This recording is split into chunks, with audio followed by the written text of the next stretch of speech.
Bienvenue tout le monde à ce nouveau webinaire de l'école Grace-Code. Donc là, c'est Sébastien qui va nous présenter des profileurs mémoire. Donc, comment on alloue, pourquoi on alloue, comment est-ce qu'on fait pour savoir où ce qu'on a alloué se trouve, comment est-ce qu'on fait pour régler les problèmes qui peuvent arriver quand on alloue des choses sur des grosses machines.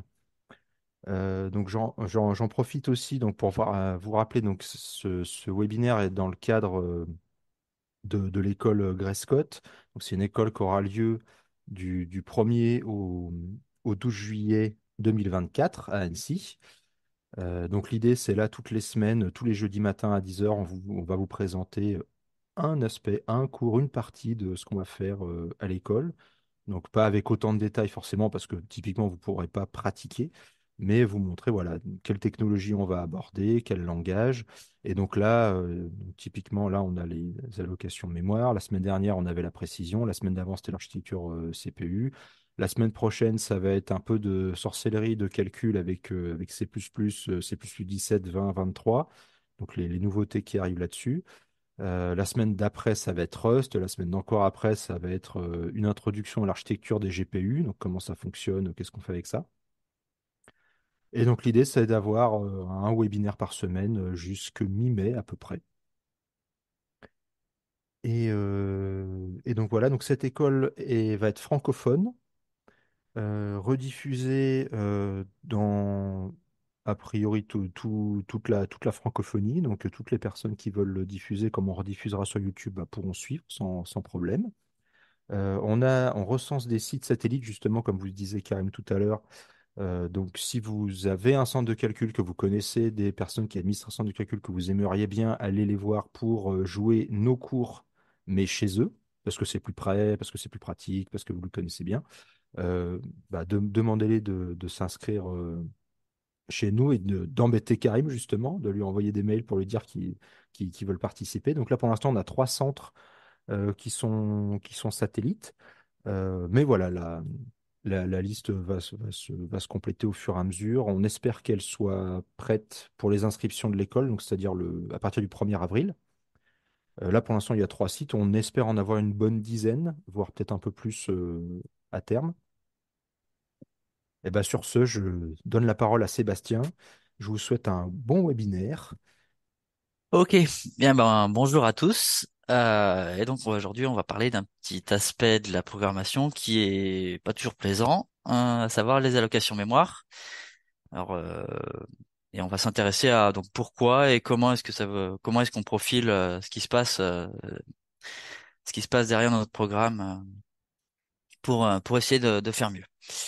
Donc là, les travaux que je vais présenter, c'est des travaux qui sont dédiés. Donc moi, je viens de ce domaine-là puisque j'ai fait ma thèse moi sur la gestion de la mémoire en mode HPC, hein, donc au CEA et à l'université de Versailles. Et après ma thèse où j'ai développé donc un allocateur mémoire parallèle et NumaWare et puis bon quelques travaux dans le noyau Linux, j'ai développé en postdoc là-bas Malt, qui est un profileur mémoire donc que je vais vous présenter ici. Et puis un peu en projet d'à côté, j'ai étendu Malte pour en faire un profiler Numa pendant que j'étais au CERN en postdoc là-bas. Donc ces deux projets sont maintenant open source, hein, donc ils sont accessibles facilement en ligne. Donc la motivation. La motivation, c'est que ben aujourd'hui, on a des machines qui ont gonflé, gonflé, gonflé. Alors vous l'avez sûrement tous perçu sur la question du nombre de cœurs qu'on a à disposition, hein, plus de processeurs, plus de cœurs, tout ça, plus de disques. La mémoire, évidemment, n'a pas échappé à ça. On a de plus en plus de mémoire disponible. Alors, on trouve maintenant, c'est faisable aujourd'hui de trouver des serveurs où on peut aller trouver jusqu'à 1 téraoctet de mémoire disponible sur le même serveur. Ça veut dire des difficultés supplémentaires pour les gérer, hein, puisqu'il y a plus de choses à gérer, forcément. En prime, comme on a plus de mémoire, on va y mettre des applications plus compliquées. Donc, elles vont aussi faire beaucoup plus d'allocations, au-delà de juste des plus grosses. Un petit exemple, moi, que j'avais pendant ma thèse, alors c'était il y a 10 ans, un peu plus de 10 ans maintenant, donc on peut presque trouver pire aujourd'hui. Moi, le code qui m'intéressait, c'était 75 millions d'allocations en 5 minutes sur une machine de taille raisonnable. Un petit serveur, on va dire, c'était 16 cœurs que je manipulais pour tous les jours. Voilà, alors bon, 16 cœurs à l'époque, bon, aujourd'hui, un serveur un peu cossu, c'est 250 iframe assez facilement. Ça, c'est pas forcément fait pour aider le système de gestion de mémoire qui est en dessous au niveau du noyau et puis de la couche système. Et puis bah tout ça c'est caché dans des applications qui forcément, vu qu'on avance au cours du temps, deviennent de plus en plus compliquées, hein, on pourrait dire huge entre guillemets. Alors, pour ce qui m'intéresse moi en C, C++, Fortran. Alors pour ce qui est de Malte et NumaProf, ils peuvent aussi faire du Rust, même si je teste pas tous les jours pour voir si ça suit. Et donc voilà, typiquement moi les codes sur lesquels je travaillais au CEVA, c'était une simulation numérique en C++ qui faisait 1 million, à peu près 1 million de lignes de C++. Voilà. Évidemment, quand on se retrouve avec un code qui est aussi gros, bah, on a souvent perdu le détail dans notre tête de ce qui s'est passé en route. Alors après, comment est-ce qu'on comprend où est-ce qu'on a fait une erreur? Voilà la question. Et puis bon, bah, dans la difficulté, bah, il y a des problèmes supplémentaires qui se posent au-delà de juste gérer la quantité de mémoire, à savoir bah, le NUMA, hein. Aujourd'hui, on a deux processeurs dans une machine. Il y a une dissymétrie qui se crée en fonction de où est-ce qu'on va placer les données. C'est-à-dire qu'on va pas pouvoir les placer n'importe comment pour tirer de la performance. Alors, suivant ce qu'on fait, on va pouvoir s'éviter ce problème, mais dans certains cas, on va y être confronté. Et puis, bah, ce qu'on appelle le memory wall, c'est-à-dire que, bah, voilà, au niveau aujourd'hui, hein, un processeur, ce qui le ralentit, c'est pas sa fréquence en général, c'est plutôt sa capacité à accéder aux données qui sont dans la mémoire. Donc, en général, un des problèmes majeurs qu'on a aujourd'hui sur une machine, il vient aujourd'hui, en général, ou en tout cas, pas dans 100% des cas, mais assez souvent, plutôt de là en premier. Donc voilà, moi à la sortie de ma thèse et de mes postdocs, on va dire la petite phrase que je peux voilà, mon petit laïus que je peux dire en général, c'est vous devez comprendre ce qui se passe dans votre application, hein, les caractéristiques mémoire de votre application et alors surtout quand on fait du HPC. Alors pas que, mais on va dire qu'en HPC c'est clairement vital en général pour s'en sortir. Je peux donner un petit exemple, voilà, qui est tiré de mes travaux de thèse. Donc moi en thèse, voilà, je travaillais sur une grosse simulation numérique, multimatériaux, multiphysique, qui tournait sur un des gros supercalculateurs au CEVA. Donc moi, ce qui m'intéressait, c'était d'étudier justement sur des gros nœuds NUMA qu'on avait à l'époque, donc 16 processeurs dans la même machine. Hein, ça commence à faire quelque chose d'assez cossu. Pour à l'époque, vu le nombre de cœurs qu'on avait par processeur, ça faisait une machine avec 128 cœurs, ce qui à l'époque était assez challenging d'un point de vue opérationnel. C'est plus facile aujourd'hui. Et donc là, on a un exemple. Voilà, l'application, si on la fait tourner avec la glibc, par exemple, en termes de performance, bon, on a un temps d'exécution, on va dire, allez, 300 secondes, 5 minutes. Et puis, bah moi, à l'époque, j'étudiais un petit peu les différents allocateurs mémoire qui existaient. Donc, bon, je vais pas rentrer dans les détails ici, mais on va dire qu'il y en a deux majeurs aujourd'hui qui sont disponibles, qui sont JE-Malloc et TC-Malloc, les meilleurs du marché, on va dire. Bon, bah, le meilleur du marché. Malheureusement, sur cette application-là, bah voilà, en termes de temps, bah c'était pas vraiment la panacée. Donc voilà, moi, mes travaux de thèse, c'était d'étudier un petit peu ces questions-là et donc de développer un allocateur mémoire qui était dédié, on va dire, aux problèmes qu'on avait sur ce type d'application. Voilà. Notamment pour gérer le multithreading et les questions du NUMA pour les problèmes qu'il y avait. Et donc on voit que on peut, donc sans rentrer dans les détails, arriver à réduire très drastiquement le temps d'exécution de l'application juste en changeant l'allocateur mémoire. Hein. Là, j'ai pas ni recompilé l'application, ni changé la moindre ligne. On a juste changé l'allocateur qu'on a en dessous et on a gagné un facteur voilà, un peu plus que 2 sur le code. Alors, sur une machine qui est très difficile, qui a un contexte compliqué, qui était bon, pas très mature aussi, mais on voit que des fois, dans certains cas, on peut se retrouver avec des impacts assez énormes en fait d'erreurs qu'on a pu faire dans notre gestion de cette mémoire. Alors, sans rentrer dans les détails maintenant, on voit aussi qu'un autre sujet qu'on va avoir, c'est la consommation, hein, puisqu'on dit, bon, peut-être que vous êtes confronté à ça dans vos laboratoires. En général, c'est plutôt le premier problème qu'on va se poser, c'est, bon, bah, je lance sur mon serveur, mon truc, il consomme trop de mémoire et je suis coincé. Donc, notamment, cette application, c'était le cas aussi, au-delà de la question de la performance. Et typiquement, nous, si ça nous intéressait au départ de regarder différents allocateurs, c'est que, bah, quand on avait regardé avec différents allocateurs, bah, on se rendait compte que bon, la glibc, hein, on a dit tout à l'heure, c'était la plus performante en termes de vitesse, mais en termes de consommation mémoire, on avait aussi un gap en changeant les autres allocateurs, d'accord? Typiquement JE-Malloc, bah voilà, on gagnait, donc là on passe de 3 gigaoctets à 2 gigaoctets, ben voilà, un tiers de la mémoire en moins, ce qui permet normalement de pousser plus loin ce qu'on va calculer si on a gagné ça. TCMalloc, qui est l'allocateur de Google, bon là, il se trouve que sur cette application-là, lui, il réagit très mal. Hein. Bah là, on voit que les gaps, c'est pas 10%, quoi. Voilà, dans certains cas, ça peut être énorme. Ouais. Non, bon. je vais pas entrer plus en détail dans les travaux de thèse que j'ai fait là-dessus, mais voilà un peu la motivation du sujet, c'est de dire que bon, cette question-là est pas anodine en fait, au moins pour un certain nombre de codes, et que bah voilà, avoir des manières d'aller observer ça, ça peut être intéressant. Donc j'ai rentré dans un premier outil que j'ai pu créer en postdoc, qui était une façon pour moi de remonter ce que moi j'avais vu, voilà, moi en regardant au bas niveau l'allocateur, comment je pouvais exposer au niveau de l'utilisateur ce à quoi on pourrait faire attention en tout cas.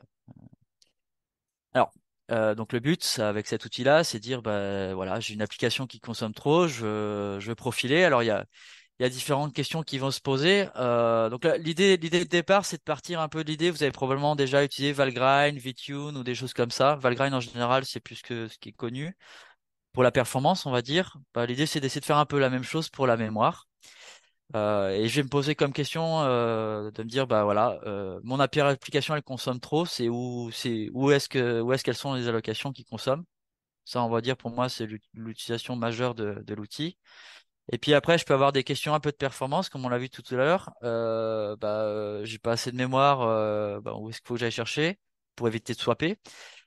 Je fais trop d'allocations par exemple, bah, comment je peux les réduire hein, pour en faire moins pour que l'allocateur par exemple soit moins stressé et que ça se passe mieux. Et puis, ben, en termes aussi, des fois, si je fais trop de petites allocations, des allocations qui ont des durées de vie très courtes, etc., je sais que ça va impacter mes performances aussi de mes caches, hein, pas juste de l'allocateur lui-même. Comment je vais aller repérer ça pour améliorer mon code. En considérant un gros code, hein, c'est-à-dire que dans un code de 1000 lignes, c'est facile à aller voir ce qu'on veut. Voilà, 1 million de lignes qu'on a écrit à plusieurs sur 10 ans, ben, forcément, on a parfois perdu le savoir et on se rend pas compte de ce qui se passe.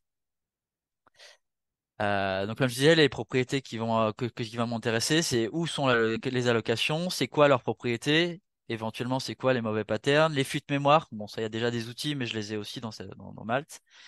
Et un point qui est pas toujours abordé dans les outils existants, c'est alors ça c'est plus pour les gens qui font du Fortran. J'ai des grosses variables globales quelque part, elles sont où, elles consomment combien. Ouais. C'est un peu voilà le but le but qui est donné au travers de Malte. Alors, un petit exemple de code, hein, typique où on rassemble un peu tous ces problèmes. Voilà, on va avoir des variables globales. Alors, la variable globale, bah, si elle est grosse, hein, moi j'ai vu un exemple une fois, c'était 20 gigaoctets. Le gars avait oublié qu'elle faisait 20 gigaoctets et puis bah voilà. Et bon, bah, il avait oublié en plus qu'elle était là, donc il se rendait pas compte. Il a été out of memory puis il savait pas d'où ça venait. Hein, donc parfois on peut avoir des problèmes liés à ça. Alors c'était un code Fortran pour lui en l'occurrence. Bah, on peut avoir des allocations indirectes, hein. Il y a des fonctions qu'on va appeler. C'est pas nous qui avons fait les allocations, mais les bibliothèques qu'on appelle derrière vont en faire. Puis ben, du coup, on n'a pas trop conscience de ce qu'elles font. Comment on se rend compte de ça? Il peut y avoir des fuites. Bon, ça, il y a déjà des outils qui le font très bien, mais bon, on peut en sortir au passage. Hein. Les mémoires, bah, j'ai oublié d'aller faire le free à la fin. Voilà, comment on se les pointe. Parfois, on va faire des allocations de tableaux qui peuvent être très grosses. Mince. Euh, Excusez-moi. On va faire des allocations qui sont très grosses ici, par exemple. Bah, ça peut m'amener à swapper ou à être out of memory, que mon application soit tuée sur le calculateur. Et puis parfois, je vais faire la petite bêtise. Alors, ça peut arriver assez facilement sans qu'on s'en rende compte. On en discutera peut-être pendant l'école des cas cachés où ça peut arriver.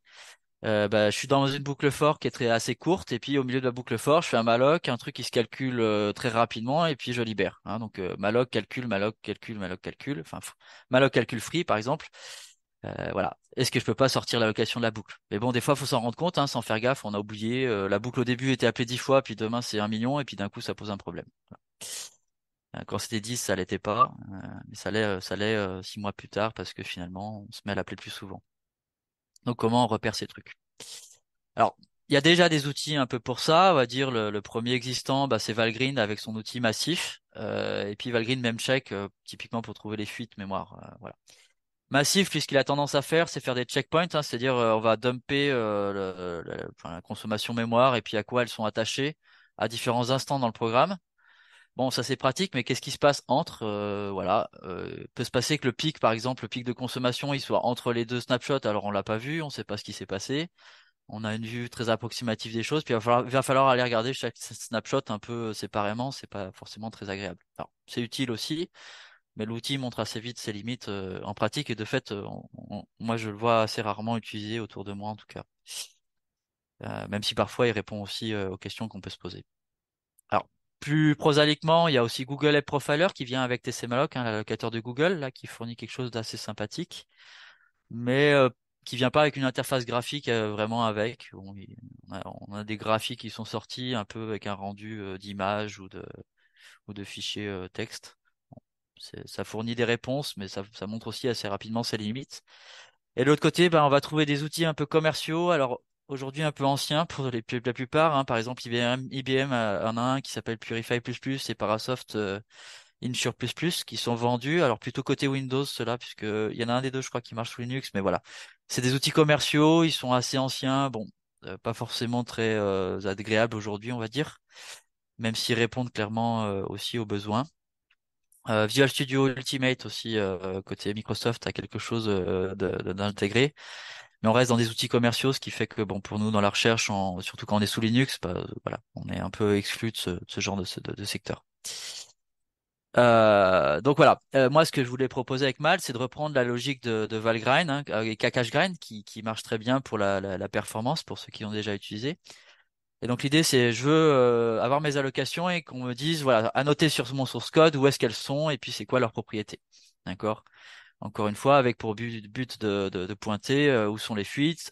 Au moment du pic de consommation de mon programme, hein, au moment où elle est le plus haut et qu'elle va redescendre après, c'est parce que moi c'est le pic, hein, en général, qui va me poser problème. C'est le moment où elle est montée, puis après, si elle redescend, finalement, ça se passe mieux. Mais bon, c'est le pic qui va me poser un souci. Qu'est-ce qui se passe à ce moment-là? Et en fait, là, il y a assez peu d'outils qui essaient de sortir les choses. Malte le fait.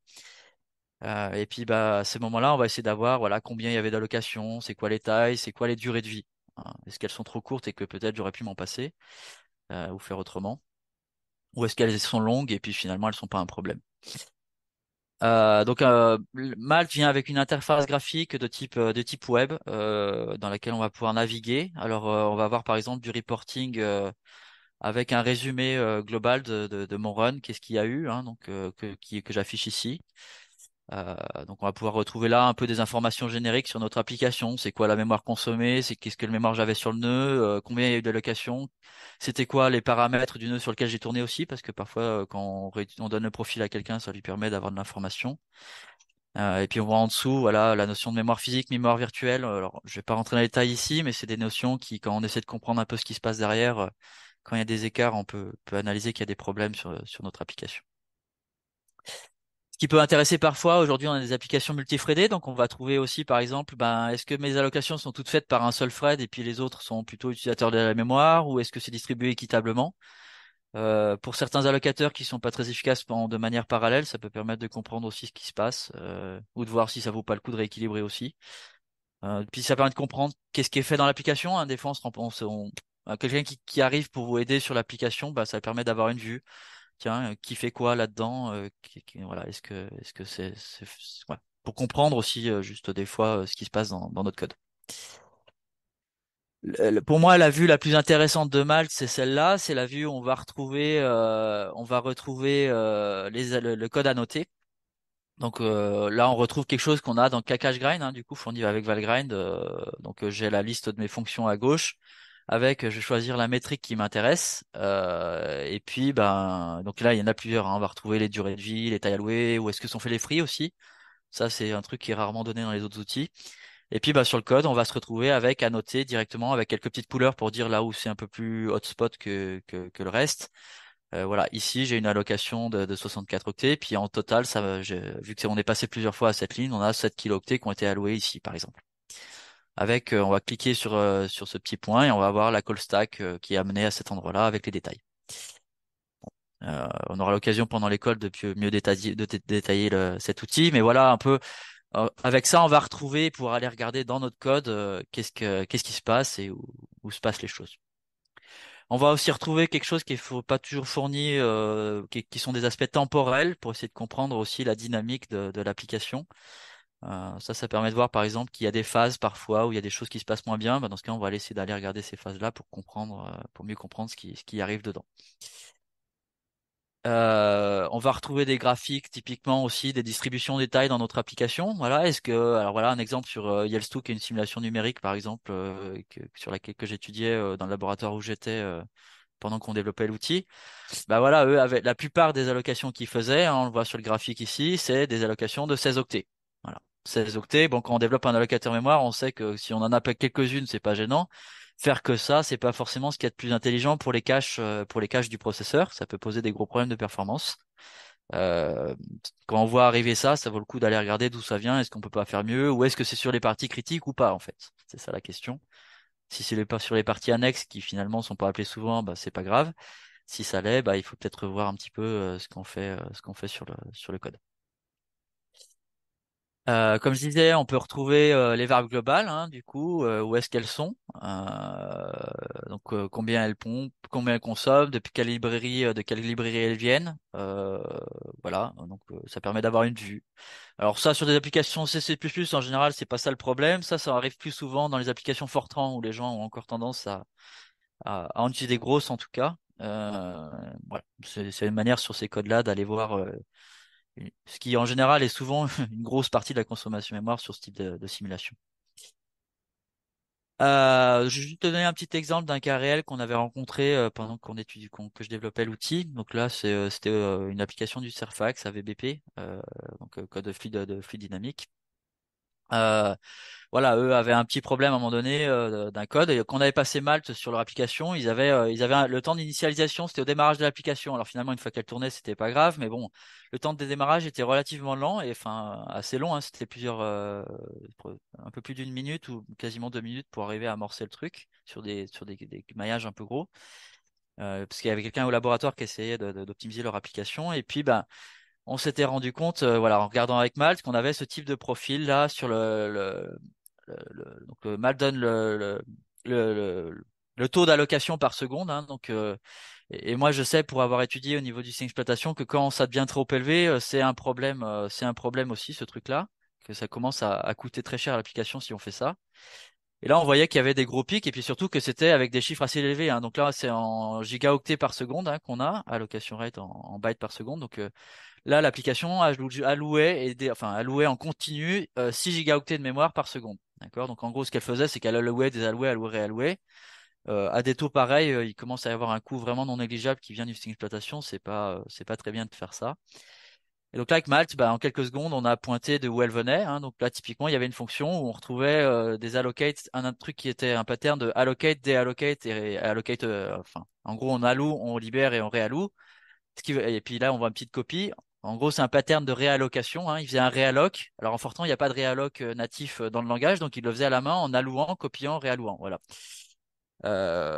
Bon, ils étaient entre guillemets un peu obligés de le faire, mais en fait, finalement, on s'est rendu compte qu'on pouvait éviter de le faire aussi souvent, et donc on a réduit quasiment d'un facteur 200 le nombre de fois où c'était fait. Et finalement, on était passé avec un temps d'initialisation de quasiment, là, on voit un 230 secondes qui était passé à, je crois, 60 secondes, non, 30 secondes, quelque chose comme ça. Voilà. Euh, et en finalement assez peu de temps, hein, on s'est rendu compte directement de la chose. Donc avec des outils comme ça, on peut aller regarder. Et il y a des problèmes. Moi, ça m'arrive aussi dans mes propres codes, en fait, des fois de faire des erreurs. Je suis pas parfait là-dessus, même si c'est mon expertise. Donc avec un outil, on peut aller se rendre compte de choses. Ben, pour ce qui est de mes propres codes, je donnerai un exemple pendant l'école de ce qui m'est arrivé au CERN, voilà. Et des fois, il y a des choses avec les langages un peu évolués qu'on a que parfois on voit pas. Donc je peux donner un dernier exemple qui moi m'avait questionné, c'était bon Yelstu, pareil, fluide dynamique, on travaillait au laboratoire, qu'on aidait dans le cadre de notre laboratoire. On avait une application qui faisait, c'est pendant que je développais l'outil, du coup, moi je regardais sur différents codes pour voir ce que j'arrivais à avoir, etc. Puis à un moment donné, j'arrive sur un code et puis bah voilà, l'outil me pointe qu'il y avait plein de petites allocations de 16 octets typiquement, pas très normal. Mais surtout moi ce qui m'avait choqué, c'est que bah, on voit le code qu'il y a ici en Fortran. Est-ce qu'on voit un malloc ici? Hein, on est en train d'accéder à un membre d'une structure, hein, puisque modulo pour ceux qui ont pas, enfin le pourcentage pour ceux qui n'ont pas l'habitude de Fortran, c'est comme le point pour accéder à un membre d'un objet, d'une structure plutôt. Et là, il n'y a pas d'allocation. J'accède à un membre d'un objet qui est un tableau. Voilà. Pourquoi il y a une allocation là? Alors moi au début, je me disais, bah, c'est mon outil qui est buggé. Qu'est-ce qui se passe? J'ai cherché pendant un moment. Et en fait, on s'est rendu compte en creusant que GFortran, par exemple, GFortran, dans certains cas, va injecter lui-même, le compilateur va injecter parfois des allocations lui-même sans qu'on s'en rende compte. Voilà, donc bah, là, l'outil permet de le voir et d'aller dire, bah là, il y a un truc qui se passe mal. Euh, qu'on n'attendait pas. Voilà. Alors le compilateur Intel, lui, dans ce cas-là, le fait pas. Mais il se trouve que voilà, les deux compilateurs ont un comportement différent là-dessus. Intel peut le faire suivant enfin va le faire suivant les options qu'on lui a données. Fortran le fait un peu plus par défaut. Et voilà, du coup, l'outil permet de voir parfois des choses dont on n'a pas conscience, y compris quand parfois on est expert de ces trucs. Donc c'est toujours intéressant d'aller regarder, d'avoir une visualisation de ce qui se passe. Bon, là, je vais rapidement dire, voilà, on va pouvoir trouver par exemple des exemples aussi parfois rigolos, des allocations de 1 octet. Voilà. Vous pourrez regarder sur vos codes, en général, il y en a toujours quelques-unes. Alors quand c'est quelques-unes, c'est pas grave. Et puis si quand ça commence à devenir 1 million, il faut peut-être se poser des questions si c'était très malin de les avoir laissés passer, quoi. Donc en termes d'usage, juste pour rapidement pointer, on verra plus pendant l'école et vous trouverez la documentation sur le site web de Malte. L'usage en général, c'est de compiler son code avec -g pour qu'on puisse retrouver les lignes, les informations de source et de ligne sur chacun des appels qui sont faits, hein, comme pour le debugger. Et on va appeler Malt et puis notre programme pour lancer le profiler. Exactement comme on aurait fait avec Valgrind, hein. Valgrind, on aurait fait Valgrind et puis notre programme. Bon, là, on dit Malt, notre programme, exactement de la même façon. Et puis de l'autre côté, on va avoir, comme avec Akashgrind, la même idée. On va lancer l'interface graphique. Alors moi, c'est un petit serveur web que je lance et on va se connecter avec l'interface graphique via notre navigateur. Ce qui permet, soit dit en passant, de travailler très facilement sur des serveurs à distance. C'est plus facile qu'avec du Xforward, par exemple. Et puis on va aller naviguer dans notre profil avec l'interface. Voilà. Donc je vais m'arrêter sur ça pour Malte pour l'instant. On verra si à la fin j'ai le temps de faire une petite démo si j'ai pas trop dépassé. J'en suis à combien de temps du coup, Pierre? T'as regardé ou je sais pas, j'ai oublié de prendre mon téléphone. Là, la louche, tu dois être à 25 minutes. Ok. Donc, Donc, t'as été large, il n'y a pas de super. problème. Donc j'aurai un peu de temps à la fin de montrer Malte vite fait normalement, si je dépasse pas trop sur la partie Numa. Donc voilà, l'autre outil dont on parlera probablement à l'école si on a le temps, normalement oui, de toute façon, et puis on verra jusqu'on ira. C'est un autre problème qui arrive quand on a la question de la gestion de la mémoire. Voilà, aujourd'hui on a des serveurs, on dit que on y met par exemple 4 processeurs, d'accord? 4 processeurs, si on les fait tous accéder à la même mémoire, c'est compliqué parce que le canal qui va à la mémoire, il est unique et donc ça fait comme au niveau de l'autoroute, hein, quand vous sortez de la ville, tout le monde prend la même autoroute pour aller rejoindre son village, hein, la mémoire, les barrettes mémoire sur lesquelles on va. L'autoroute ça congestionne et du coup voilà, si les voitures qui circulent l'autoroute, c'est les données enfin non, la requête de données à la mémoire et puis la mémoire qui doit renvoyer le résultat en sortie au processeur, le processeur, qu'est-ce qu'il fait? Il va attendre. D'accord? Donc ça, quand on commence à avoir 4 processeurs, par exemple, sur la même machine, ça devient très compliqué à tous les faire accéder à la même zone de mémoire. Donc ce qu'on fait en général, c'est qu'on va plutôt dire chaque processeur a sa propre, est attaché à sa propre mémoire locale. D'accord? On va avoir ici de la RAM. Et si les cœurs qui sont ici dans mon processeur en vert veulent accéder à la mémoire du processeur voisin. Sur ma machine, il y a accès puisqu'il y a des liens, mais il va devoir passer à travers le processeur voisin. D'accord? Y compris pour aller en dessous. Et parfois, alors soit on se retrouve avec une possibilité de passer en diagonale, ce qui est en général le cas, par exemple, avec quatre processeurs. Mais dans certaines architectures NUMA, on a même un cas un peu plus tordu où pour accéder, par exemple, le processeur vert, accéder à la zone ici en jaune, on va passer, hop, avec un 2 hop, en passant à travers son processeur voisin qui est bleu, qui va aller demander au processeur jaune. Inutile de dire que si on commence à placer une donnée que le processeur a besoin en permanence sur la mémoire de l'autre côté de la machine, sur la zone jaune, à chaque fois, ch'touk, on va aller demander au voisin, tiens, donne-moi la donnée que t'as, donne-moi la donnée que t'as, et le programme va très, très fortement ralentir. Alors, quand on dit très fortement, on peut très facilement se retrouver avec des facteurs 2 quand on fait ça. Ça peut même être plus parfois. Euh, et donc, c'est problématique. Alors, aujourd'hui, la manière en général de résoudre le problème, d'esquiver la question et de lancer plutôt un processus par NUMA et d'éviter d'avoir. Et donc, sur une machine NUMA comme ça, on va plutôt lancer un processus, donc un programme entre guillemets sur chaque NUMA. Comme ça, ils sont chacun isolés dans leur coin. Et quand c'est comme ça, tout se passe bien. Le système d'exploitation fait parfaitement ce qu'il faut. Maintenant, parfois, on veut se dire, bah oui, je veux faire un programme multi-thread, un seul qui tourne sur toute la machine, et c'est là qu'on commence à rencontrer des difficultés. D'accord? Alors, un petit problème en plus qu'on rajoute en plus aujourd'hui, certains processeurs arrivent et disent, bon, la mémoire qui est en dehors de mon processeur, elle est, ben, comme elle est loin, hein, vu qu'il faut sortir du processeur, elle est sur un câble. Ben, comme c'est aujourd'hui hein, le mur de la mémoire, je vous disais au début, hein, le mur de la mémoire, c'est le temps d'aller chercher la donnée ben, dans la RAM typiquement. Donc une façon que certains processeurs ont en tout cas essayé d'explorer, notamment il y a on va dire 5-6 ans, et il y en a encore qui font ça aujourd'hui, c'est de mettre ce qu'on a appelé la MCDRAM, donc ça c'est Intel qui avait appelé ça comme ça, de mettre des mémoires très rapides, un peu comme les GPU, directement dans le processeur. Donc on se retrouve avec des hiérarchies mémoire qui commencent à arriver, hein, de la mémoire dans le processeur, une mémoire qui est proche parce qu'elle est attachée à mon processeur, et puis des mémoires distantes parce qu'elles sont sur le processeur voisin. Voilà une machine complexe aujourd'hui, ce que ça veut dire derrière. Bon, bah, quand je commence à lancer un programme multithread qui veut utiliser en un seul processeur tout ça, ça commence à poser des questions, notamment la question de si je me suis trompé dans ce que j'ai fait, comment je m'en rends compte.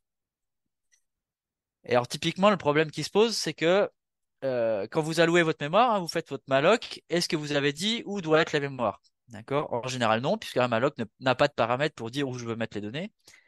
Donc, en général, quand je vais accéder, je vais allouer de la mémoire hein, sur un système Linux, ce qui va se passer, c'est que le noyau Linux va me donner un segment qui est ici, d'accord? Et puis, il va me le donner d'une manière, en plus, de manière assez rigolote, qu'on dit virtuelle. C'est-à-dire que tant que j'ai pas utilisé la mémoire, Linux, il va me dire, bah tiens, je t'autorise à avoir cette zone-là, mais je t'ai pas encore donné de la mémoire physique, hein, la mémoire physique qui est en dessous. Pour l'instant, tu as droit d'avoir accès quelque part à ces choses-là. Et puis c'est au moment donné où je vais faire mon premier accès mémoire, hein, où mon Fred ici T1, mon Fred 1, il va accéder à ma première donnée ici, à ma première page, hein, on dit dans notre jargon. Le signe d'exploitation va lui dire bah écoute Fred 1, alors je regarde où t'es, tu es sur le Nonuma 1, donc bah, je vais te donner des zones mémoire des pages hein, du coup mémoire qui sont sur le Nonuma 1. D'accord? Puis bon, le Fred 2, admettons, lui, il est sur le Numa 2. Bon, bah, très bien, je lui donne sur le Numa 2. Puis le Fred 3, lui, on lui a pas dit où il était. Lui, il se balade sur la machine, il se déplace, hein. Il a un coup sur le Fred 1, un coup sur le 2, 3, 4. Bon, bah là, du coup, suivant à quel moment il accède il touche la mémoire au premier coup, bah, la mémoire, elle va aller là où il est à ce moment-là. D'accord? Autant dire que ça commence à devenir un peu aléatoire ce qui se passe. Et puis, bah, pour moi, programmeur, c'est complètement implicite, hein. J'ai rien dit nulle part. Alors, si le Fred il est sur le Nonuma 1, souvent c'est que moi j'ai dit, toi je te bloque, tu tournes ici sur le Nonuma 1, ça il y a des moyens de le dire. Mais pour ce qui est de la mémoire, c'est complètement implicite ce qui se passe, hein. Moi je dis rien, c'est le système d'exploitation qui par déduction en fait décide pour moi, d'accord? Et donc bah, me rendre compte de ce qui se passe. Si je me suis trompé, voilà, comme j'ai rien dit explicitement, me rendre compte que je me suis trompé, ça va commencer à devenir un peu dur. Donc typiquement un problème classique hein, qu'il peut y avoir, c'est un OpenMP. Hein, ça c'est peut-être qu'il y en a qui l'ont déjà rencontré. Je fais de l'OpenMP, puis je dis bah, ouais, bah je fais de l'OpenMP, alors je lance ça un seul processus OpenMP sur tout mon Enuma avec deux processeurs par exemple. Alors bon, bah, dans mon programme, ce que je vais faire en général, c'est ce qu'on a ici. Je vais commencer par initialiser mon tableau. D'accord. Alors soit je fais un même set, soit je fais ma petite boucle pour mettre mes valeurs. Alors ici des zéros. Et puis bah après, je vais y accéder. D'accord? Et puis je mets bon, je fais de l'OpenMP, alors un petit pragma OpenMP au-dessus de ma boucle pour mon calcul, bah c'est très bien. Ouais, mais là, qu'est-ce qui se passe? Ça, c'est catastrophique. Là, j'ai tué les performances. En tout cas, en cadre de Numa, j'ai tué les performances parce que mon initialisation ici, elle n'est pas parallèle et donc toute la mémoire a été donnée par le noyau Linux sur l'endroit où était le thread initial, qui en général est sur le Numa 1, typiquement. Et puis ensuite, bah, mes threads, comme j'en ai plusieurs, ils vont être répartis sur les différents Nenuma. D'accord? Donc toute la mémoire est sur le Nenuma 1 ici. Et puis bah, un des threads a tout placé sur le Nenuma 1. Donc bah, tous les threads qui sont à distance, à chaque fois, ils vont aller se battre pour accéder aux données mal placées. Donc bon là j'ai pas trop le temps ici de mettre des schémas, etc. On aura l'occasion pendant l'école de mieux visualiser ça plus tranquillement et puis d'en discuter. Mais voilà, typiquement, une façon de résoudre le problème, c'est d'avoir pensé à mettre un pragma OpenMP parallèle aussi à l'initialisation. Ça, c'est super important. Alors là, j'ai oublié de mettre un petit tableau de chiffres sur un exemple comme ça. Le coût, ça peut être un facteur 2, hein, typiquement. Ce qui est un peu con, hein, juste pour une ligne à un endroit, bah voilà, j'ai perdu un facteur 2. Donc voilà, quand on discutait avec ça avec un collègue qui était dans le laboratoire joint avec Intel avec qui j'avais travaillé, ben on se disait mais pourquoi on n'a pas d'outils pour ça? Donc il m'avait fait une petite liste au Père Noël du coup, et puis on s'est dit bah ouais bah il y a des accès distants. Alors bon moi j'aimerais savoir mes accès distants, bah où est-ce qu'ils sont, de quelle allocation mémoire ils viennent, hein, où est-ce que je me suis trompé dans mon allocation, mon first touch, hein, le moment où le Fred il a été hein, comment dire, faire un trigger, enfin entre guillemets réveiller le système d'exploitation pour dire là maintenant donne-moi une mémoire physique, bah ça a été fait où dans mon code, d'où ça vient. Et puis si j'ai de la même MCD-RAM qui était notre problème à l'époque qu'il étudiait lui, bah comment je sais que ça a été sur la MCD-RAM, bien vérifier que ça y a été ou pas ou des choses comme ça. Euh, et puis vérifier que j'y accède bien à ma MCD-RAM parce que des fois on s'est trompé, on se rend même pas compte qu'on n'y accède pas en fait. Ça c'est le coup classique aussi. Donc bah on s'est dit à un moment donné, bah tiens, on va faire nous ma prof. Voilà. Donc c'est ce que l'outil qu'on a appelé pour aller profiler des applications réelles et puis regarder ce qui se passe et visualiser un peu comme j'avais fait avec Malte. Donc nous ma prof en fait ça reprend Malte. En fait moi quand j'étais au CERN j'ai simplement repris Malte pour aller plus vite. Hein. Exactement la même logique. J'ai ma web interface, la notation des sources, les statistiques globales, un peu temporelles ou des choses comme ça. Et puis avec un outil PIN, je vais aller donc là je change le back-end, enfin la partie analyse, enfin de qui fait l'analyse elle-même pour aller analyser chaque accès mémoire et aller regarder si s'il est bien placé et s'il fait ce qu'il fait ce que j'attendais en termes de NUMA. D'accord, alors je vais pas rentrer dans les détails techniques, j'ai oublié de les enlever du slide ici. Bon, évidemment, comme je vais analyser chaque accès mémoire de l'application, il faut être clair que là, l'overhead, ce sera pas comme Malte, il sera très important.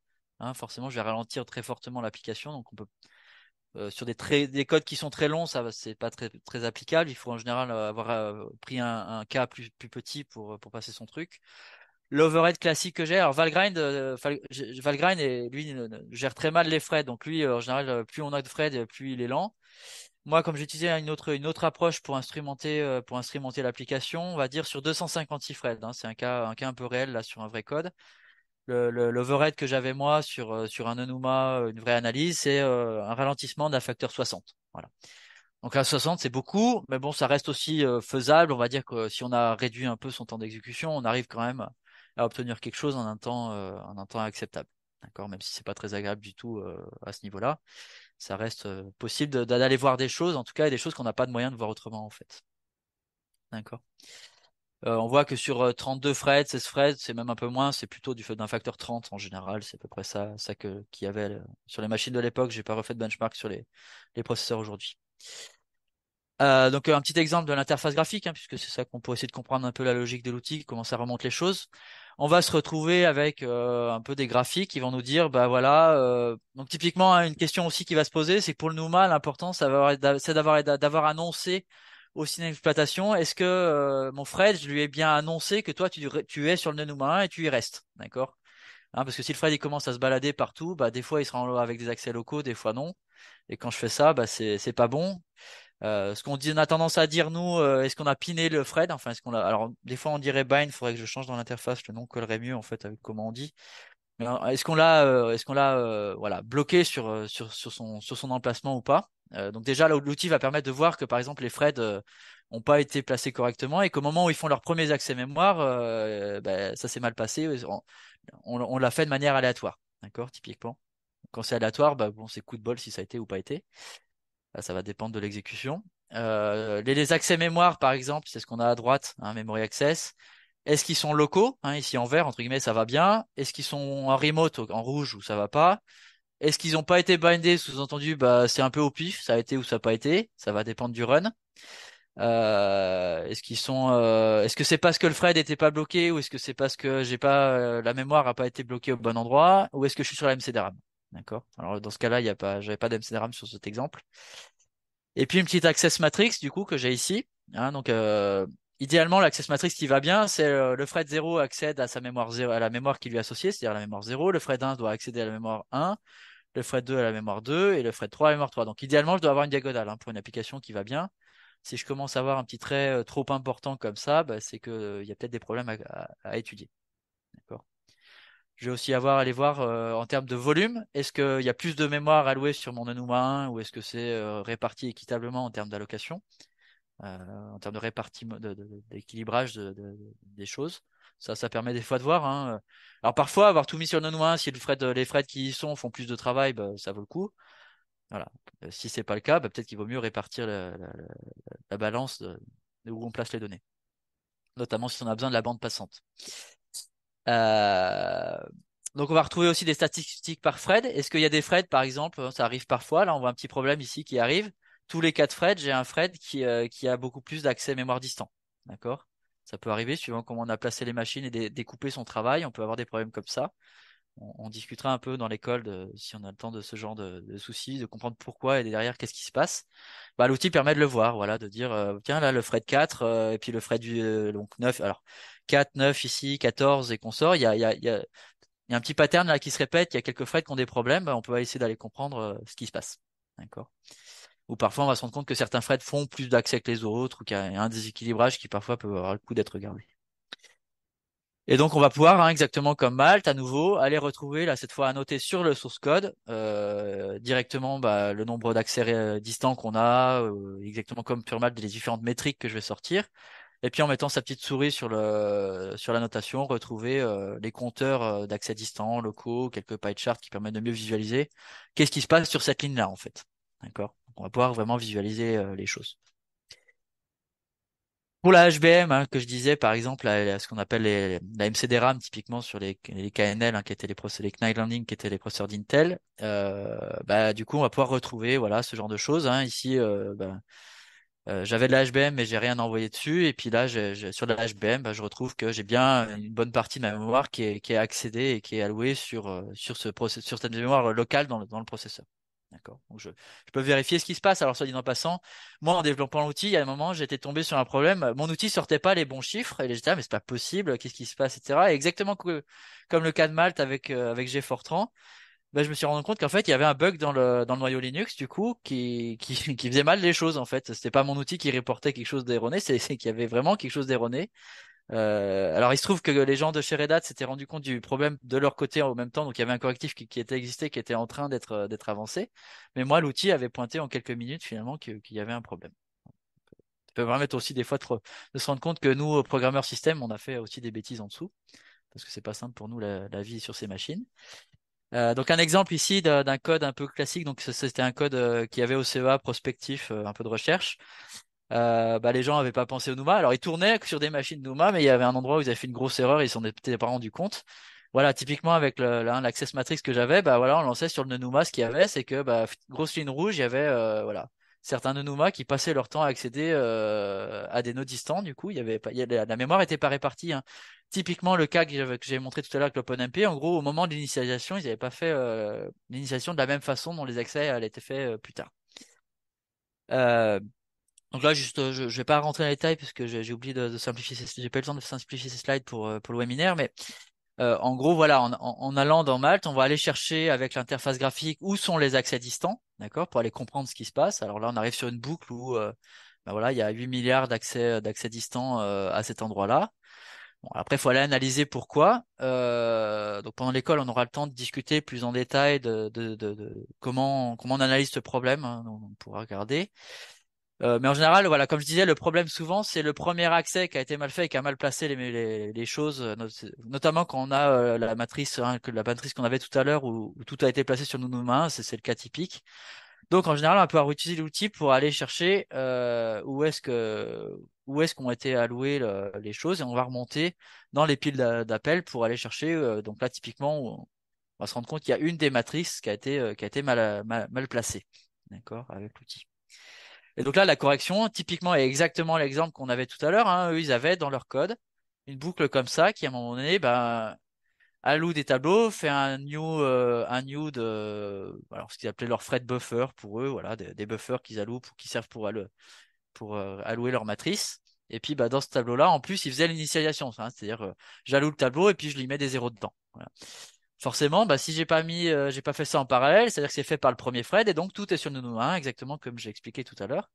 Donc fixe assez simple, hein, bah, la création des tableaux, je la fais en étant dans différents threads pour que ce soit fait exactement de la même façon dont ce sera utilisé après. Hein, que le thread 1 qui va utiliser le tableau, bah, ce soit aussi le thread 1 qui a fait son allocation et puis thread 2 idem. Finalement, c'est quoi? Deux lignes à changer dans l'application. Bah voilà, exemple. Sur ce code, alors, oubliez la ligne HBM, j'ai oublié de l'enlever. Sur le NUMA en question, bah voilà, j'ai gagné 20% de performance en rajoutant deux lignes dans le code, et ce en une demi-journée. Voilà, un code que je connaissais pas moi, qui était fait par des gens autres, un code assez lourd, hein, c'était pas 500 lignes dans un coin. Voilà. Du coup, on arrive à voir des choses et parfois, alors je dis pas qu'on va toujours arriver à des gains comme ça, mais on peut parfois aussi voir des bêtises qu'on a fait qui se résolvent assez facilement. Ça veut pas dire qu'on va toutes les résoudre facilement, mais il y en a un certain nombre parfois qui méritent pas beaucoup d'efforts pour être résolus. Voilà.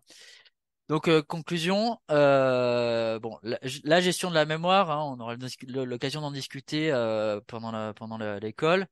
Ce n'est absolument pas quelque chose de trivial et notamment sur des programmes qui aujourd'hui sont devenus gros, complexes, qui utilisent plein de bibliothèques de partout, font beaucoup de choses parfois tordues, dont on oublie en général ce qu'on y a fait en route parce qu'on y travaille dessus pendant des années à plusieurs, que bon notamment si vous êtes dans le domaine de la recherche, bah voilà, il y a le stagiaire qui est passé, le postdoctorant qui est parti, on oublie ce qu'on a fait et c'est naturel qu'il y ait des problèmes qui arrivent, ça fait partie du jeu qu'il faut accepter.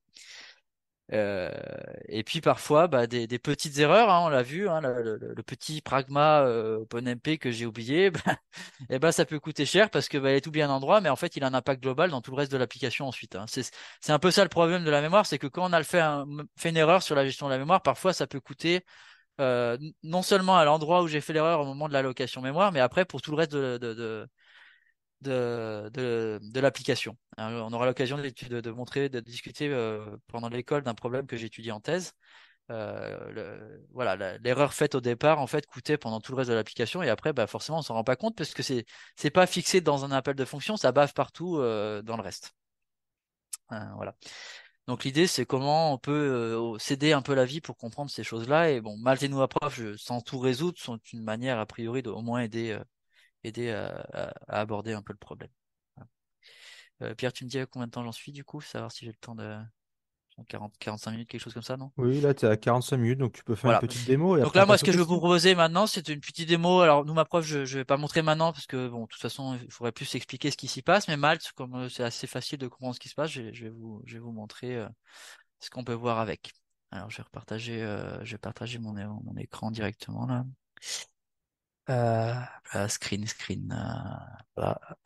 Il est où comment j'ai. Ah oui, mais j'ai screen là-dessus, ça marche pas. Alors, je vais te partager. Je vais ouvrir mon terminal. Si, j'ai mon terminal là. Voilà. Donc là, j'ai mon terminal. Hop, on va faire clear. C'est bon, vous voyez? Donc, dans mon terminal. Donc là, c'est un petit exemple qu'il y a dans Malte. Il y a quelques petits exemples aussi, alors qui me servent de test moi pour corriger quand je développe. Donc on va aller regarder un d'eux. Euh, donc dans Malte, il y a un petit exemple qui est dans hop, lib. Non, il est où? Je suis là, src lib test. Et puis j'ai oublié lequel je voulais prendre. Euh, Simple case, voilà. Donc là, j'ai un petit exemple de code C++, C++, tout simple, avec des exemples. Alors, à partir du main, il est où? Voilà, main.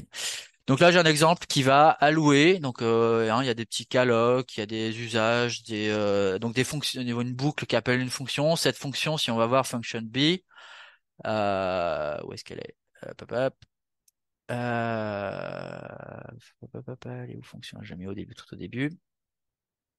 Voilà. Fonction B, bah, tout simplement, voilà, elle fait quoi? Bah, elle fait un malloc, et puis elle libère, et puis elle appelle une fonction C qui fait à peu près la même chose au-dessus, elle fait un new, et elle fait un petit usage, et puis un delete, d'accord? Vraiment un exemple classique, basique, voilà, j'appelle des fonctions qui font des mallocs, etc. Et puis j'essaie de voir si avec l'outil, j'arrive à retrouver où ils sont mes mallocs, quelles sont leurs propriétés, hein, c'est ça l'idée.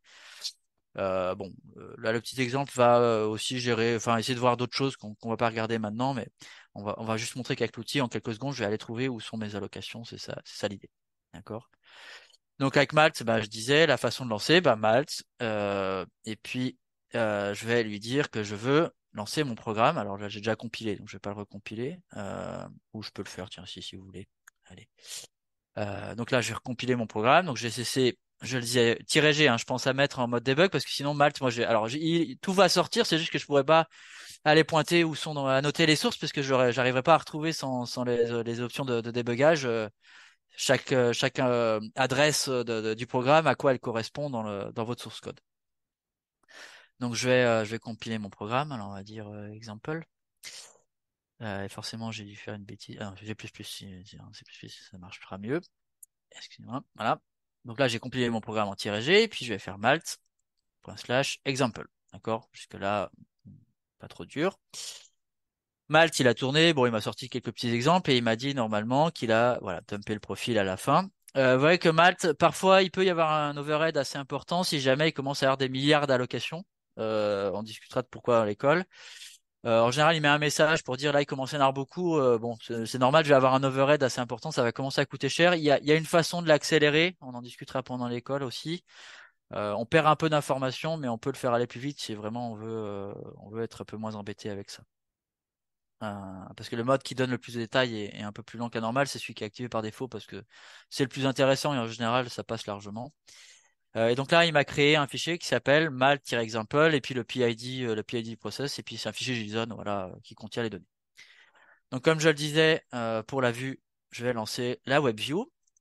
Alors Malt et en lui donnant le fichier donc Thierry pour input, il faudrait que je change ça un jour mais peu importe. Je vais lui donner le fichier que je veux analyser.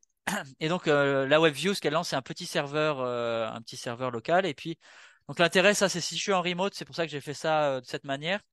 Là, ça arrive assez souvent, notamment en HPC. Nous, on est tout le temps à faire tourner une application sur un supercalculateur à distance. Le problème, c'est que si je fais tourner mon profil à distance, quand je veux regarder pour analyser, que je veux avoir les sources à noter, les sources chez moi, elles sont pas au même endroit. D'accord? Elles sont pas au même endroit. J'ai pas les sources des bibliothèques au même endroit. Si j'ai des trucs sur la machine, chez moi, c'est pas la même version. Donc en général, je veux lancer l'outil d'analyse, un Kcachegrind par exemple, c'est ce qu'on fait à distance, d'accord, sur le serveur directement. Avec le problème que, bah voilà, Kcachegrind à distance, ça veut dire X forward, hein, SSH-X ou -Y. Bon, tous ceux qui ont joué avec ça, quand on commence à être à distance, bon, c'est lent, souvent le rendu est pas toujours terrible, et du coup, en fait, souvent c'est pénible à utiliser. Là, l'avantage, c'est que le rendu est dans le navigateur chez moi en local, et puis finalement, il fait que d'aller demander les données qu'il lui faut sur le petit servlet à distance, et puis ça, c'est beaucoup plus fluide et agréable aussi. Puis bon, ça permet de faire une interface facilement aussi assez jolie, c'est aussi agréable. Donc là, je vais aller prendre donc mon adresse que je vais aller copier dans mon navigateur. Alors, j'ai déjà ouvert mon navigateur, donc je vais pouvoir changer le partage pour aller sur le navigateur. Où est-ce qu'il est? Où est-ce qu'il est, pourquoi je le vois pas? Ah, alors si je vois pas mon navigateur, c'est pas cool. Ah si, il est là. Cher. Voilà. Donc je vais aller dans mon navigateur. Alors, la fenêtre. Quand je déplace la fenêtre de Zoom qui est juste au-dessus de la barre d'adresse, bon, je mets dans le bras. Est-ce que j'arrive? Je veux cliquer. Voilà. Donc là, je copie mon adresse. Alors, je copie mon adresse dans le navigateur. Alors, il me demande un petit mot de passe parce que quand je suis sur un serveur à distance, évidemment, il faut que je sécurise un peu le truc si quelqu'un d'autre vient se connecter sur mon petit serveur. Donc, la première fois que vous lancez la WebView, elle vous demande de vous créer un mot de passe personnel, un login mot de passe personnel pour sécuriser ça. Et donc là, j'arrive dans l'interface graphique où je vais retrouver alors un peu de métriques, la durée du run, le pic, les pics de mémoire physique qu'il y a eu, combien il y a eu d'allocations dans la mémoire. Et puis, alors ça c'est plus pour jauger quand j'analyse mon profil, quand je donne à quelqu'un, il y avait combien de mémoire sur la machine sur laquelle j'ai tourné pour faire mon profil. Euh, je retrouve quelques exemples du run. Voilà, c'est quoi le serveur où j'ai tourné, c'est quoi la version de l'outil, la commande que j'ai lancée hein, de mon programme. Bon, quelques informations parfois utiles. Voilà. L'allocateur que j'ai utilisé, ça permet de savoir d'où il vient sur le malloc. Ça permet des fois de comprendre ce qui se passe quand on utilise des allocateurs custom. Et puis des métriques globales. Hein, je vais trouver, alors je vais pas les détailler ici, mais voilà, la mémoire physique pique parce qu'en général c'est celle-là qui fait que votre application va se faire tuer à la fin s'il y a un problème. Le nombre d'allocations, le nombre d'allocations mémoire cumulées que j'ai fait pendant l'allocation, quand ça devient trop gros, ça y a un souci. Et donc on voit par exemple que des fois, mon outil, quand je vois qu'il y a des chiffres qui me semblent trop importants par rapport aux autres, qu'il y a un décalage de certains, je veux dire c'est peut-être ceux-là qu'il faut regarder et puis mettre un petit warning. Voilà, on peut mettre une petite souris dessus, puis il va essayer de me dire, tiens, regarde ça, peut-être que, alors bon, là le chiffre est petit, mais par rapport aux autres, il est un peu plus gros que les autres, donc enfin, ça vaut le coup de regarder. Là, voilà, par rapport à la mémoire consommée, il y a beaucoup de variables globales, donc il va me dire, bah tiens, regarde, est-ce que c'est peut-être un problème, faut peut-être regarder. Voilà, ça veut pas dire qu'il faut forcément régler, mais peut-être que là, ça vaut le coup de regarder ce truc. Il peut y avoir sur les autres, il y a des critères que j'ai mis, alors ils sont pas parfaits, mais des fois, quand moi j'ai jugé que de ma connaissance, il peut y avoir des problèmes avec, j'essaie que l'outil essaie de dire, la regarde s'il y a un petit souci. Les seuils sont pas parfaits, hein, et en plus, je les mets pas toujours à jour, voilà, en fonction tous les processeurs qu'il y a aujourd'hui, bon, faut jauger, hein, mais. Et puis il va donner un petit résumé, voilà, les top 5 fonctions qui font des allocations, c'est lesquelles? Les allocations cumulées, ce qu'elles a lu le plus en sommant sur tout le programme, ce qu'elles ont fait, bah, c'est lesquelles. Au moment du pic, c'est lesquelles qui consomment beaucoup. Ça, en général, c'est ça qui m'intéresse quand mon programme s'est fait tuer parce qu'il n'y a plus de mémoire sur le nœud. Les fuites mémoire, voilà, elles sont où? Euh, et puis, bah, je vais pouvoir maintenant, à partir de là, cliquer. Allez, le pic, au moment du pic, tiens, qui c'est qui fait les allocations au pic? Je clique. Et là, je vais me retrouver. Alors, qu'est-ce que j'ai fait? Pourquoi j'ai pas, voilà, pourquoi j'ai pas les sources? Ah, j'ai pas fait mon test. Qu'est-ce que j'ai fait? Euh, Effet démo. Normalement, j'ai les sources à noter. Pourquoi il ne trouve pas mes sources? Alors, j'ai pas testé avant. Bon. Donc normalement, j'ai les sources à noter comme je vous ai montré dans la démo. Donc en cliquant sur les fonctions, j'ai alors, parce que aussi c'est une version que je suis en train de patcher là. J'ai pas pris la version stable aussi. Pas malin de ma part.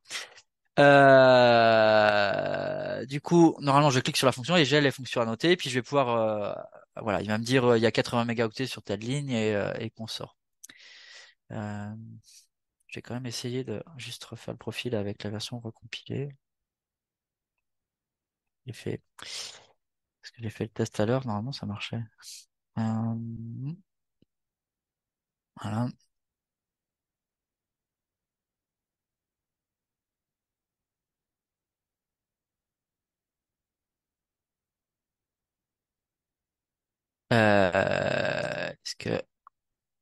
Est-ce que j'ai plus de chance si je fais ça? Non. Mais bon, j'ai fait des patchs et la version qui est installée en plus c'est pas celle que j'ai dans mes sources, là je viens de penser. Bon, je vais pas perdre de temps pour euh, voilà, donc je vais avoir les sources. Ce qui va m'intéresser aussi parfois, c'est le call tree. Hein, surtout bon, les sources, on va aller les regarder quand on commence à viser un peu ce qui nous intéresse. On va aller avoir mis en rouge qui c'est qui fait le plus d'allocations. Alors comme je disais, il y a toutes les métriques. Hein, vous l'avez aussi pour dans la même chose dans le côté source. Je vais pouvoir aller regarder qu'est-ce que je vais regarder, qui c'est qui alloue de la mémoire, combien il y en a, c'est quoi les durées de vie courtes. Hein, ceux qui allouent un truc pour 1000 cycles processeur, c'est lesquels qui font ça. Les tailles allouées. Donc là, il y a les lifetime. Qui c'est qui fait le recycling ratio, par exemple? Est-ce qu'il y a une fonction qui passe son temps à réallouer en permanence ce qu'elle a, hein? Si elle réalloue 500 fois la mémoire qu'elle utilise, peut-être que si elle avait alloué une fois au départ de l'application, au lieu de le refaire tout le temps pendant la courte durée de vie, ça peut peut-être s'éviter. On peut s'épargner des choses, d'accord? Donc on va avoir après sur le graphique et là encore une fois on va pouvoir aller descendre dans le graphique en double-cliquant sur les différentes zones pour aller descendre dans le graphique et on peut aussi aller pareil aller voir les sources pour sauter sur les sources directement. On peut exporter le graphique aussi si on veut le donner à quelqu'un. C'est annexe. Je vais aller voir le graphique des tailles, hein, ce que je vous disais, les exemples. Là, j'ai toutes les tailles qui sont données. Donc là, j'ai essentiellement des allocations de 64 octets, hein, le malloc 64 comme vous voyez tout à l'heure dans la function B, par exemple. Et je vais avoir des graphiques aussi au cours du temps. C'est quoi les tailles que j'alloue? Ça aussi, c'est intéressant des fois. Hein. Des fois, il y a des moments de l'application, je commence à faire que des petites allocations ou que des grosses. Ça me permet de comprendre un peu ce que c'est la façon de fonctionner de l'application, de voir ses phases aussi. Et puis si je commence à faire de très grosses allocations en permanence à des moments, peut-être qu'il faut que je réfléchisse un peu à ce que je fais. Ou beaucoup de toutes petites, si c'est énorme, pareil, il faut que je réfléchisse. Les reallocs, ça c'est plus annexe. Alors c'est marrant, ça, il y a très peu d'outils qui le fournissent, mais du coup on peut voir les sauts qu'on fait. Combien de fois je passe de 0 à là. Alors là il y a des sauts de 0 à 168 octets, de 0 à 32, de 32 à 0. Et puis alors ça c'est un peu plus anecdotique, à quoi ça sert ce type de page, parce que finalement les reallocs, il y en a assez rarement dans les applications, encore que ça arrive aussi. Et puis on va pouvoir voir là d'une manière visualisée, c'est quoi tous les sauts que je fais. Voilà. Là je passe de 0 à 32, et puis alors je vais de 0 à 68 et je passe de 32 à 0 par exemple. Euh, voilà un petit peu ce qu'on peut regarder avec l'outil. Alors désolé pour les sources, attendez, je peux vous montrer un petit exemple plutôt en allant sur le site web. Si vous allez sur le site web donc il y a quelques exemples. Je vais pouvoir vous en montrer euh, des sources à noter. Voilà, on va aller. Mince. Comment je peux. Il m'a ouvert l'onglet, mais l'onglet est sous le bouton de. Voilà. Hop. Voilà. Donc voilà le type d'annotation que je vais avoir du coup. Hein, comme je disais, je vais aller sur mon main. Donc là, c'est exactement le fichier que je vous disais, hein, le simple case là. Ce que j'ai normalement, c'est que je vais avoir. Donc là, je suis sur l'allocation count, qui c'est qui est en nombre d'allocations, qui m'a fait les mallocs. Donc je vais aller atterrir directement. Donc quand on clique sur le fichier, il va directement Malte essayer de me mettre directement sur les petites zones rouges là, celles qui font le plus. Hein. Donc il essaie de descendre dans le fichier aux endroits où j'ai les hotspots. Et je me retrouve directement sur là où il y a le plus d'allocations, si c'est allocation count que je regarde. Si c'est en termes de volume alloué, bah, ce sera le volume. Et puis voilà. Et puis quand je clique sur la petite bullette ici, bah, je vais avoir la call qui a mené à cet endroit-là avec le détail à chacun des étages de combien j'avais d'allocation à cet endroit-là. Hein, comme on a quand cache grind, hein, même logique. Et en prime, je vais avoir ici bah, les statistiques hein, que je vais avoir. Par exemple, bah voilà, combien j'avais de fuites, combien j'ai alloué de mémoire, combien j'ai libéré de mémoire à cet endroit-là.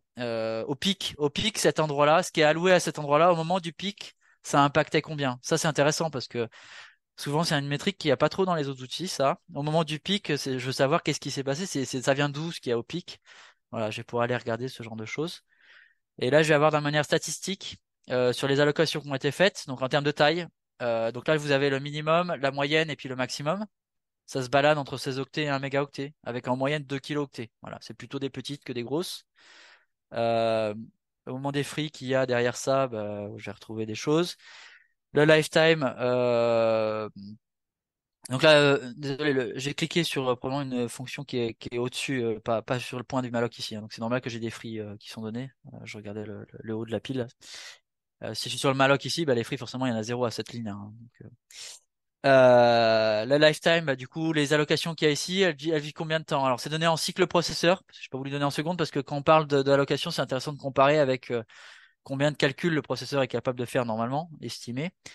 Voilà, donc entre 1000 et puis 1 million de cycles, on va dire. Alors, celles qui sont vers 1000, si j'en ai beaucoup vers 1000, 1000 cycles, il faut savoir, 1000 cycles, bah voilà, c'est vraiment très, en termes d'utilisation, c'est très court parce que faire une allocation, ça va déjà vous coûter entre 500 et 1000 cycles, hein. En gros, si elle est un peu grosse, l'allocation.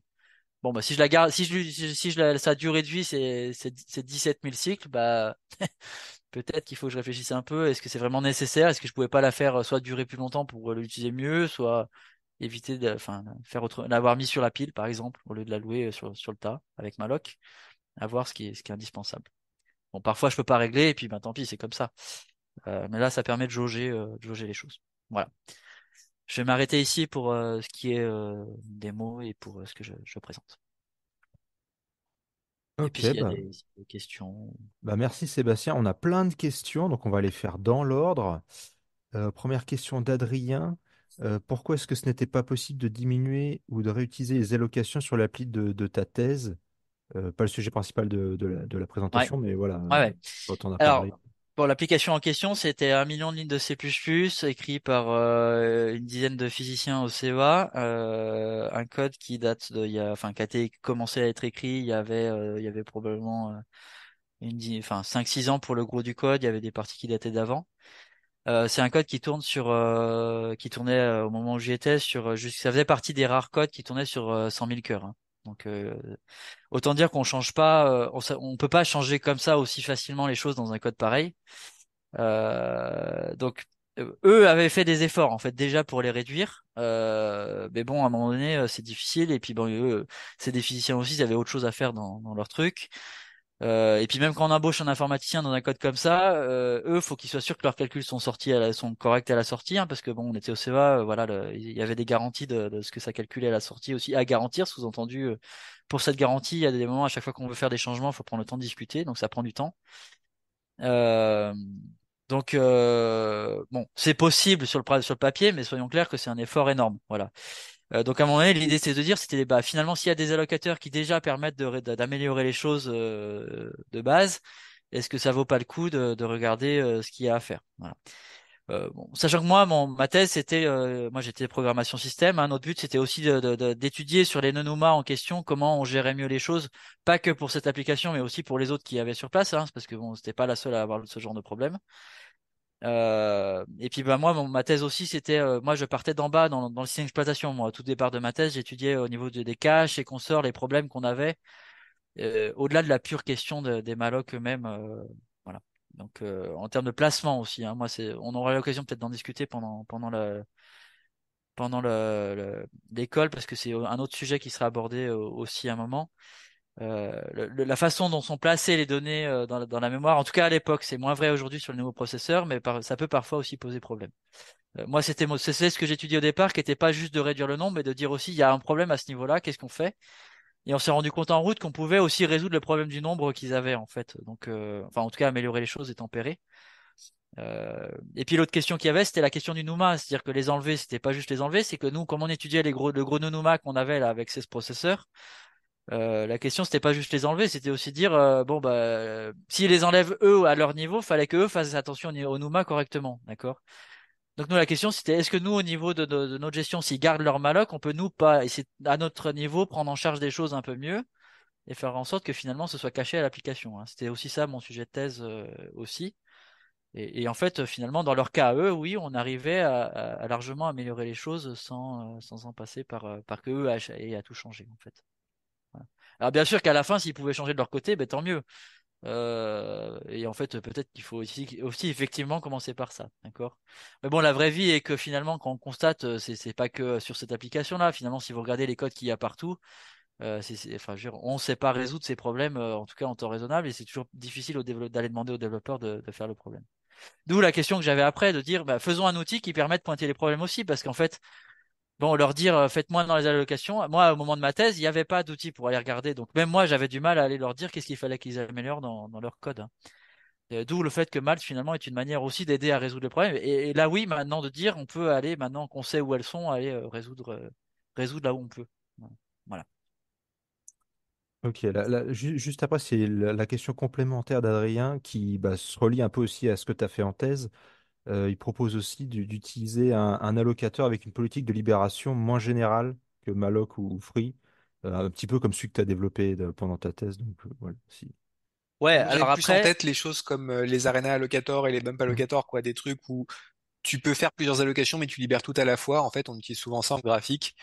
Et voilà. bah, Alors pour du code qui s'y prête, c'est beaucoup moins cher que d'avoir un truc qui est capable de libérer n'importe quand, à n'importe quelle allocation, quoi. ouais. Alors en général, ce que ça revient, c'est avoir une espèce pas de cache ah, je perds mes mots. Ouais, bon, de cache mémoire si vous voulez au-dessus de l'allocateur. Si vous dites, je demande à l'allocateur 1 gigaoctet, puis je fais un sous-allocateur dedans. En gros, c'est ça l'idée, hein. D'accord? C'est ça. Voilà. En l'occurrence, c'est ce qu'il faisait déjà dans cette application. D'accord? Et justement, en vrai, ça posait des gros problèmes parce que bien sûr, eux n'avaient pas pensé au NUMA. En fait, ce truc à la fin passait son temps à échanger des très grosses allocations avec le système d'exploitation en dessous. Ce qui en fait était le problème que moi j'étudiais, c'est qu'en fait en faisant ça, en fait ils avaient fait pire que s'ils utilisaient l'allocateur par défaut en fait. Ça, Euh, effectivement, ça a du voilà. sens que si l'arena, elle vit longtemps, pas Ouais, un truc que tu mais désalloues et tu rajoutes d'autant. c'est Ouais. pas non plus que vie longtemps parce que par exemple eux, ce qu'ils avaient fait, c'est qu'ils avaient des arénas adaptés aux différentes phases de leur application, d'accord?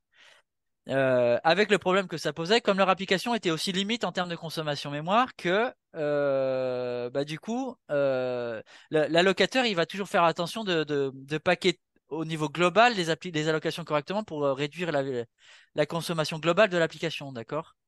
L'Arena, en général, ce qui va se passer, c'est que comme on commence à les séparer, eh ben on consomme plus parce que bah, chaque Arena qu'on a alloué, elle consomme 100% de ce qu'elle a demandé, d'accord? Et après, bah, libérer sa mémoire, etc. Ça veut dire qu'on augmente la consommation mémoire de l'application quand on fait ça. Ce qui était leur cas hein, en l'occurrence.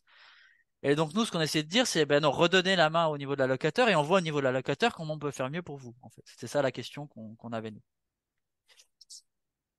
Alors bien sûr que des fois l'Arena est finalement une très bonne façon de résoudre. Et en fait, l'Arena, on peut la mettre dans l'allocateur. Moi, c'est ce que j'avais fait. En fait, moi, j'avais mon allocateur au-delà de certains aspects permettait de demander des arénas spécialisées à des moments dans l'allocateur, mais qui étaient gérées par l'allocateur. Donc lui avait la vue de ce qu'il fallait faire en fait, au lieu de le faire de manière totalement distincte au-dessus. Voilà. Ok. Dernière question d'Adrien. L'OS sait-il migrer automatiquement les pages mémoire qui sont souvent accédées par des CPU d'un même nœud NUMA vers ce nœud NUMA? Alors oui, c'est la solution qu'il y a aujourd'hui pour résoudre le problème. Alors, à mon époque, c'était un truc qui était, enfin, au moment où j'étais en thèse, moi, enfin, et après en postdoc, on va dire, il y a les 3 années qu'on suivi, c'était quelque chose qui était encore difficile, pas très simple, mais oui, il sait faire. Bon, aujourd'hui, le Linux le fait beaucoup mieux qu'à une époque, hein, donc ça s'est beaucoup amélioré depuis. Mal en bon an, ça résout pas tout, et puis bon, la migration après coup, c'est pas gratuit non plus, quoi. Donc, ben, quand on s'est Oui, non, totalement planté avec ça, c'est c'est pas, pas gratuit, mais je pensais à des cas, genre quand tu fais du work stealing ou d'autres formes d'ordonnancement dynamique, bah à la fin, tu sais voilà. pas forcément où est-ce qu'il va se retrouver ton calcul, Dans quoi. les Donc cas c'est où, de pas toute mal façon, si à la fin, l'OS, on il n'a pas peut... de moyen de gérer de manière statique, effectivement, il n'y a pas de solution. Enfin, voilà, c'est lui, bah, à ce moment-là, on délègue au système et puis on se dit, bah, fais ce que tu peux, quoi. D'accord? C'est ça, Euh, c'est mieux que rien, quoi. Que de voilà, dire, on s'est planté sur le first touch, tant pis, ça va rester pour toujours sur le voilà. mauvais nœud, quoi.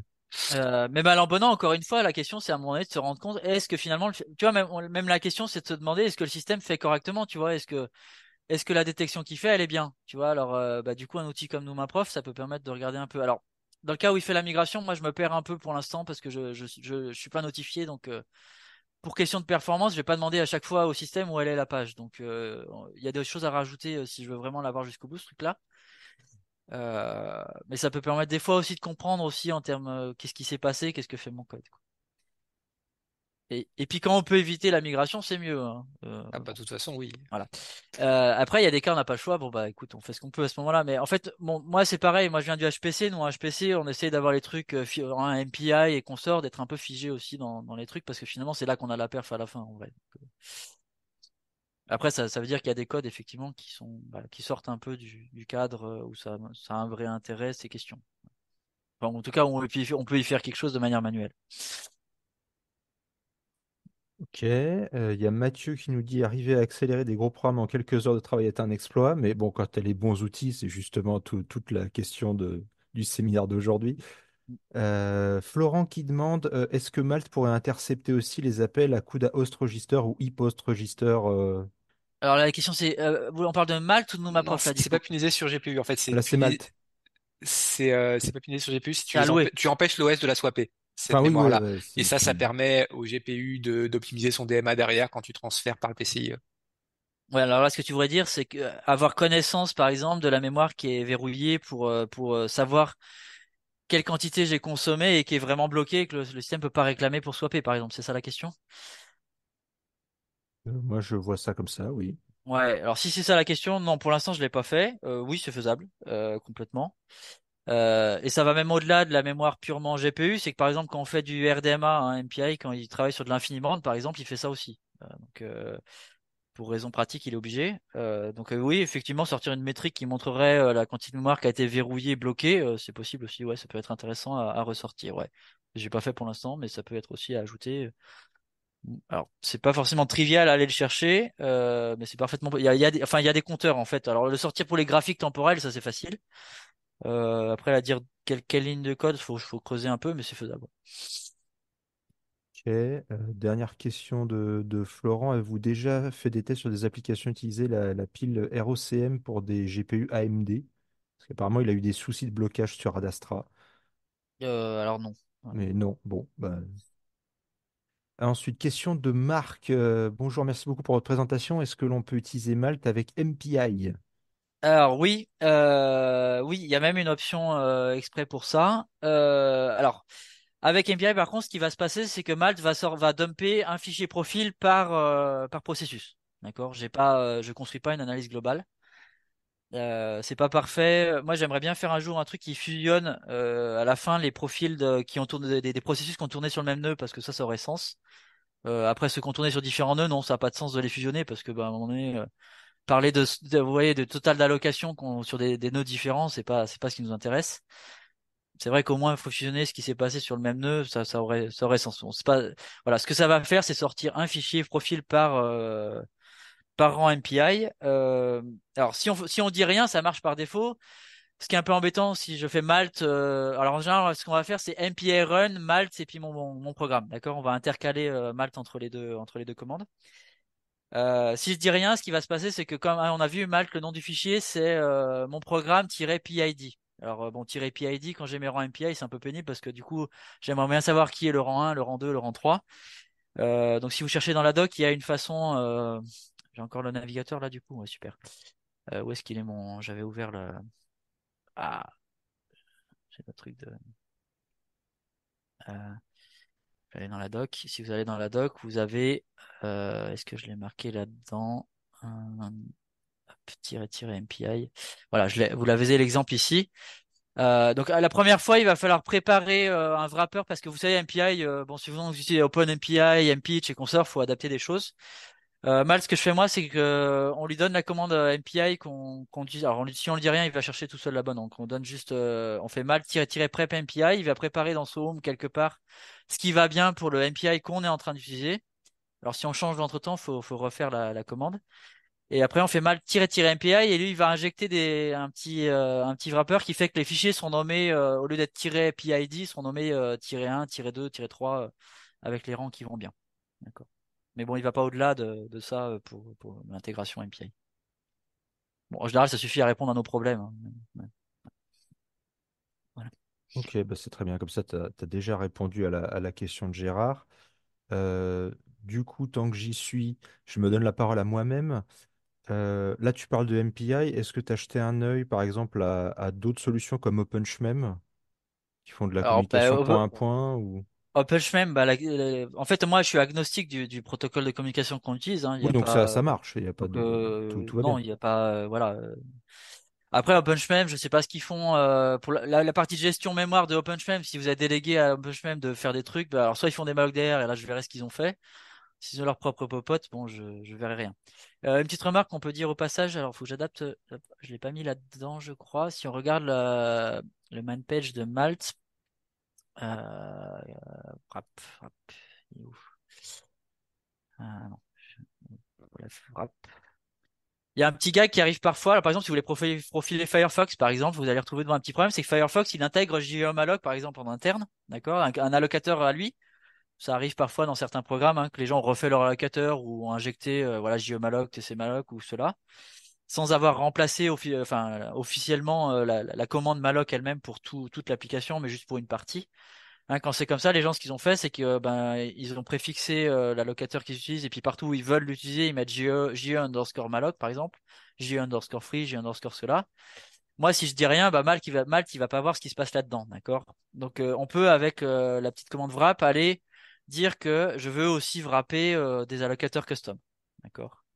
Alors si l'allocateur custom a tout nommé JE underscore malloc underscore free underscore realloc underscore machin, je me casse pas la tête, je dis underscore wrap préfixe.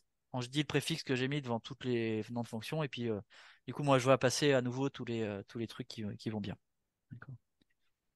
À condition que l'allocateur en question soit dans une bibliothèque dynamique à un point .so. Si jamais il est dans l'exécutable directement, là, je peux pas me hooker dedans. On aura l'occasion de discuter pourquoi, peut-être pendant l'école. Ok. Une petite question aussi sur ta matrice d'allocation. Ouais, Là, tu nous as dit donc il faut absolument qu'elle tende vers une matrice diagonale, comme ça on ouais. est sûr En que tout ça cas, se que passe la bien. partie la plus rude soit dans la diagonale. Ouais. Dans les exemples que tu nous as montrés, des fois il y a des threads qui ont des trous. Ça veut dire que c'est négligeable par rapport aux autres ou ça veut dire qu'on est vraiment à zéro? Alors, des Parce que trous. c'est bizarre que ton thread il consomme rien. Du coup, tu sais pas pourquoi il est là. Ou alors il fait que du calcul, il alloue pas de mémoire du tout et du coup c'est pour Alors, ça que quand tu disais des trous, attendez, je vais remettre les slides, du coup, je vais basculer sur un, hop. tu l'as montré plusieurs fois. C'est Bah, celui-là. celle-là par exemple, tiens, bah voilà, Ouais, c'est très bien. Là, tu ouais. vois, tu as plein de threads, ils ont des trous, mais du coup, ça veut dire que c'est négligeable par rapport aux autres, ou ça veut dire qu'ils Là, quand tu font dis les trous, tu veux dire, le gris, là, les parties alors, le grises. gris, c'est, il y a eu zéro. Donc, il n'a pas fait d'allocation du tout. Il a fait Il n'y a pas potentiellement que d'accès, du pas d'accès. calcul Voilà, c'est ou access, donc ouais, pas d'accès. D'accord, pas c'est d'accès. zéro. Ouais. Ok. Gris, c'est zéro. D'accord. Il n'y a pas eu Ah, c'est d'accès. vraiment zéro, c'est pas Oui, c'est négligeable zéro. ok. Alors, en gros, c'est gris zéro, puis après, bah, il y a le gradient je sais plus de bleu à rouge, quoi. Je crois que c'est ça que j'ai mis. Ok, et ben on est arrivé au bout des questions. Donc, si vous avez une dernière question, c'est le moment. Alors, juste, ouais, nous, ma prof est un peu plus prospectif, et puis probablement peut-être un petit peu moins stable aussi que Malte. Malte, je l'ai passé sur il est passé sur des très gros codes, hein. Donc, au CERN, j'avais passé sur des codes, il y en a un, c'était quoi? On avait passé 2 millions, hein, il y avait un truc comme ça. Donc, en général, lui, il tient le coup. Nous, ma prof, je l'ai passé sur des codes assez conséquents, moins gros quand même. Voilà. Moi, je l'utilise aussi moins souvent, donc j'avoue, n'hésitez pas s'il y a des problèmes à me reporter. Je dis pas que j'ai forcément le temps de répondre dans la seconde, mais en général, j'essaie de suivre. Ok, bah, tout le monde a l'air d'être très content. Il y a plein de merci dans le chat. Euh, bon, bah, vu que c'est presque 11h30, je vous propose qu'on s'arrête là. Alors, bah, encore merci Sébastien pour ce webinaire. Je crois que tu seras bombardé de questions à l'école, très certainement. Voilà.